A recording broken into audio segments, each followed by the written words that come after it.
एक बात आप लोग सब समझ लो, हमारा फाइट अपना अधिकार का है।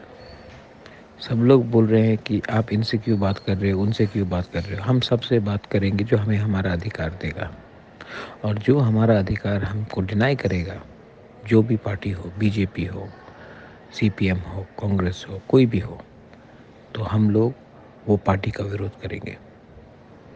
हमारा संघ हमारे बारे कोई चिंता नहीं करता। पूरे हिंदुस्तान को सिर्फ अगरतला में क्या है उसके बारे चिंता है। हम लोग के लोग जो गांव में भूखे हैं, कपड़े नहीं हैं, आशा कर रहे हैं, गरीब हैं, आ- उनका ज़िंदगी ख़त्म हो रहा है, लेकिन तभी भी एक आशा में है कि कुछ ना कुछ मिलेगा। उनके लिए हमें फ़ाइट करना है। जो लोग बड़ा बड़ा बात करते हैं, 70 साल में क्या किया, सीपीएम ने क्या किया, कांग्रेस ने क्या किया, और अब बीजेपी क्या कर रहा है।